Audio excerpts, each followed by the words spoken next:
मेरे प्यारे दोस्तों, भाइयों और बहनों, आप सबका राधा कृष्ण भक्ति ज्ञान चैनल में स्वागत है। आज मैं आप सबको शिव महापुराण की कथा सुनाने जा रही हूँ, जो कि बड़ी अच्छी और बड़ी रोचक है, जिसकी कथा सुनने से भगवान भोलेनाथ बड़े ही प्रसन्न होते हैं। तो बोलिए विघ्नहर्ता गणेश भगवान की जय, उमापति महादेव की जय। चलिए दोस्तों, आप सबको आगे की कथा सुनाती हूँ। विद्येश्वर संहिता व्यास जी कहते हैं, जो धर्म का महान क्षेत्र है, जहाँ गंगा यमुना का संगम हुआ है, जो ब्रह्मलोक का मार्ग है, उस परम पुण्यमय प्रयाग में महात्मा मुनियों ने एक विशाल ज्ञान यज्ञ का आयोजन किया। उस ज्ञान यज्ञ का तथा मुनियों का दर्शन करने के लिए व्यास शिष्य महामुनि सूत जी वहाँ पधारे। वहाँ उपस्थित महात्माओं ने उनकी विधिवत स्तुति करके विनय पूर्वक उनसे निवेदन किया, हे सूत जी, इस समय हमें एक ही बात सुनने की इच्छा है। आपका अनुग्रह हो तो गोपनीय होने पर भी आप उस विषय का वर्णन करें। घोर कलयुग आने पर मनुष्य पुण्य कर्म से दूर रहेंगे, दुराचार में फंस जाएंगे, सब के सब सत्य भाषण से विमुख हो जाएंगे, दूसरों की निंदा में तत्पर होंगे, पराये धन को हड़प लेने की इच्छा करेंगे, उनका मन पराई स्त्रियों में आसक्त होगा तथा वे दूसरे प्राणियों की हिंसा किया करेंगे। वे अपने शरीर को ही आत्मा समझेंगे। वे मूढ़, नास्तिक तथा पशु बुद्धि रखने वाले होंगे, माता पिता से विमुख होंगे तथा वे कामवश स्त्रियों की सेवा में लगे रहेंगे।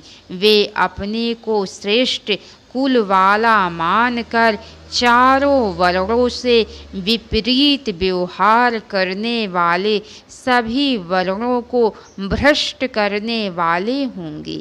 कलयुग की स्त्रियां प्रायः सदाचार से भ्रष्ट होंगी, पति का अपमान करने वाली होंगी, सास ससुर से द्रोह करने वाली होंगी, किसी से भय नहीं मानेंगी। हे सूत जी, इस तरह जिनकी बुद्धि नष्ट हो गई है और जिन्होंने अपने धर्म का त्याग कर दिया है, ऐसे लोगों को इहलोक और परलोक में उत्तम गति कैसे प्राप्त होगी, इसी चिंता से हमारा मन सदा व्याकुल रहता है। सूत जी बोले, हे साधु महात्माओं, आप सब ने तीनों लोकों का हित करने वाली अच्छी बात पूछी है। मैं इस विषय का वर्णन करता हूँ, आप लोग आदर पूर्वक सुने। कल्याण प्राप्ति का उत्तम साधन, सबसे उत्तम जो शिव पुराण है, वह वेदांत का सार सर्वस्व है तथा वक्ता और श्रोता का समस्त पापों से उद्धार करने वाला है। वह परलोक में परमार्थ वस्तु को देने वाला है। कली की कल्मष राशि का वह विनाशक है। उसमें भगवान शिव के उत्तम यश का वर्णन है। हे ब्राह्मणों, धर्म अर्थ काम और मोक्ष, इन चारों पुरुषार्थों को देने वाले उस पुराण का प्रभाव विस्तार को प्राप्त हो रहा है। हे विप्रो, उस सर्वोत्तम शिव पुराण के अध्ययन एवं श्रवण मात्र से वे कलयुग के पापासक्त जीव श्रेष्ठतम गति को प्राप्त हो सकेंगे। एक बार महर्षि गण परस्पर वाद विवाद में फंस गए, तब वे सब के सब अपनी शंका के समाधान के लिए सृष्टिकर्ता ब्रह्मा जी के पास गए। मुनियों ने कहा, हे भगवान, परम साध्य क्या है और उसका परम साधन क्या है तथा उसका साधक कैसे होता है? ब्रह्मा जी कहते हैं, शिव पद की प्राप्ति ही साध्य है, उनकी सेवा ही साधन है तथा उनके प्रसाद से जो नित्य नैमित्तिक आदि फलों के प्रति निष्प्रिय होता है वही साधक है। भगवान शंकर का श्रवण कीर्तन और मनन ये तीनों महत्तर साधन कहे गए हैं।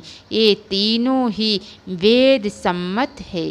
सूत जी कहते हैं, हे शौनक, जो श्रवण कीर्तन और मनन इन तीनों के अनुष्ठान में समर्थ ना हो, वह भगवान शंकर के लिंग या मूर्ति की स्थापना कर नित्य उसकी पूजा करके संसार सागर से पार हो सकता है। ऋषि गणों के पूछने पर कि मूर्ति में ही सर्वत्र देवताओं की पूजा होती है, परंतु भगवान शिव की पूजा सब जगह मूर्ति में और लिंग में क्यों की जाती है? सूत जी कहते हैं, एकमात्र भगवान शिव ही ब्रह्म रूप होने के कारण निराकार कहे गए हैं। रूपवान होने के कारण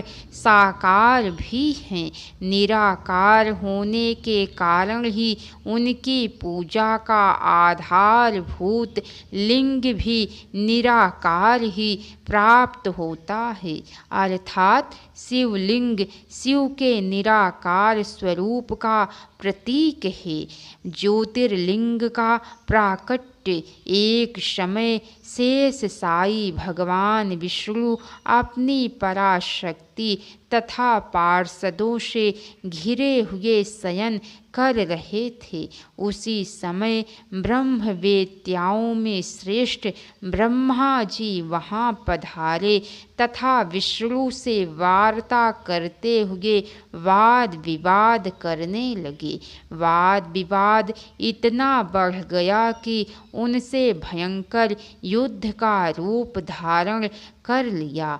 उस भयंकर युद्ध को देखकर देवता गण भयभीत होकर भगवान शंकर के पास कैलाश पहुँचे और उन्हें उससे अवगत कराया।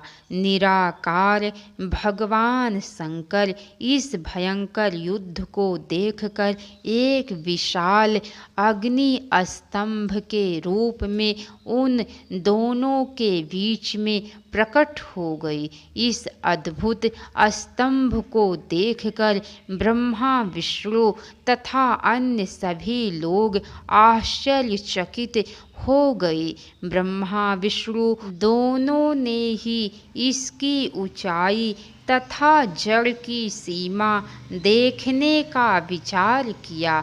विष्णु शुकर का रूप धारण कर इसकी जड़ की खोज में नीचे की ओर चले।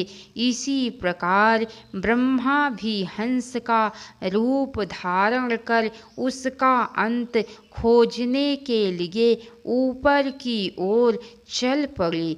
पाताल लोक को खोदकर बहुत दूर तक जाने पर भी विष्णु को उस अग्नि स्तंभ का आधार नहीं मिला। वे थक हार कर रणभूमि में वापस आ गए। दूसरी ओर ब्रह्मा जी ने आकाश मार्ग से जाते हुए मार्ग में एक अद्भुत केतकी केवड़े के पुष्प को गिरते हुए देखा। उस केतकी पुष्प ने ब्रह्मा जी से कहा, इस स्तंभ के आदि का कहीं पता नहीं है। इसके आगे की कथा दोस्तों आप सबको कल सुनने को मिलेंगी। तो कैसी लगी कथा लाइक करके कमेंट बॉक्स में ज़रूर बताना। तो बोलिए हर हर महादेव। अब तक की सारी वीडियो देखने के लिए आप सबको बहुत बहुत धन्यवाद। राधे राधे दोस्तों। दोस्तों कथा में जहाँ कहीं भी गलती हो गई हो उसके लिए आप सब क्षमा कीजिएगा। आप सबसे मैं बारंबार क्षमा मांगती हूँ। राधे राधे दोस्तों।